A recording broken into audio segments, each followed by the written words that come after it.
So this right here is what your setup is gonna look like for when you print. You're gonna have paper covering the table that we're gonna be printing on. You're gonna have your sunburst in front of you, and then you're going to have this foam tray with the printing ink on it, and then your foam plate on a magazine.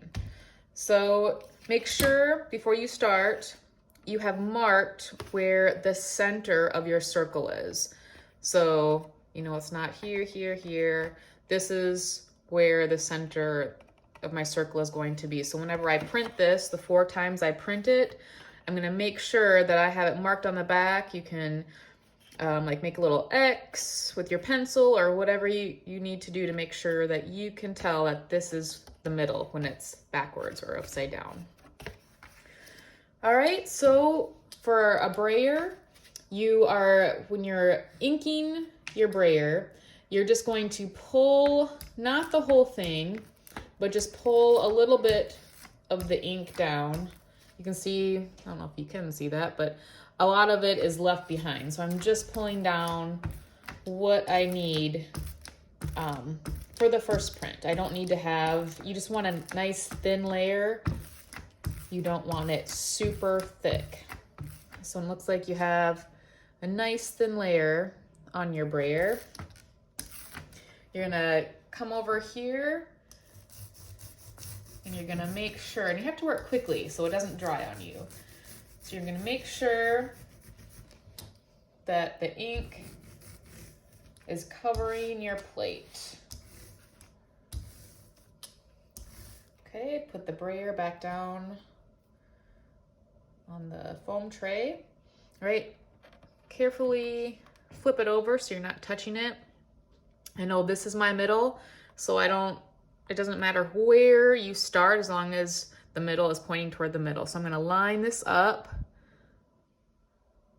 at the edge of my paper and then press it down.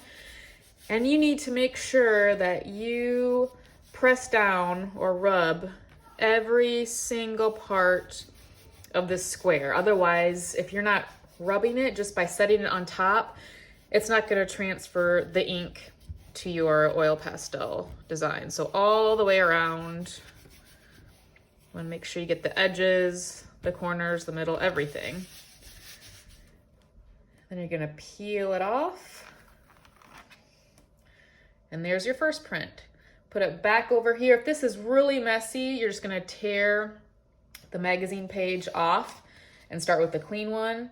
I'm just gonna keep using this one, it's not too bad. It looks like there's ink on it, but you still need a fresh layer, especially since a lot of this is probably dry. So again, you're just gonna pull a little bit more of where it's kind of more heavy at the top there. Go both directions to make sure it's loaded. All right, back over here.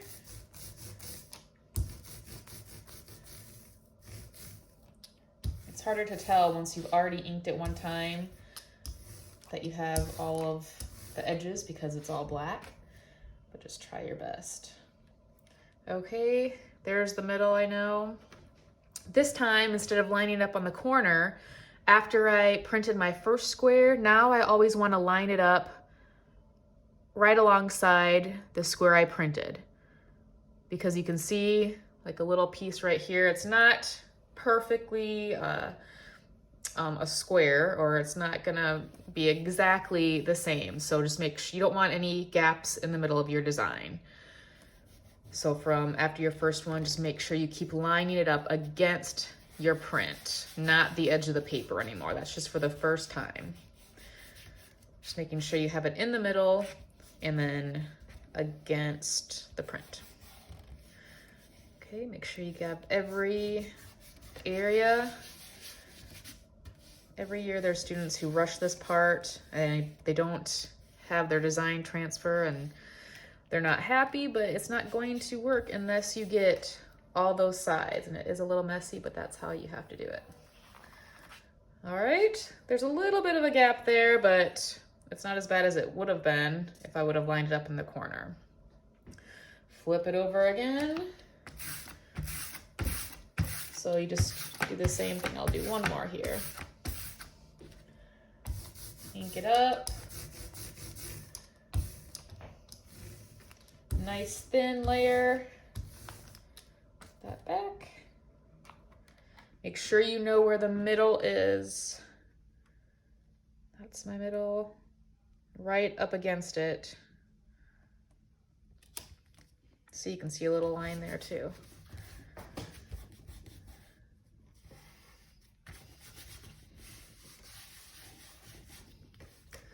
All right, so you just do that for the last one too.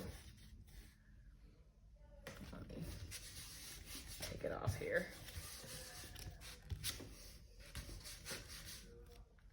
Kind of rush this one. Let's see if it all prints. Yep, it could have been a little better there. But even when you have something that looks like that, that's what's unique about printmaking, is that it's not going to be perfect. And so you see these kind of distressed or worn areas, and that just what kind of adds to the uniqueness of printmaking.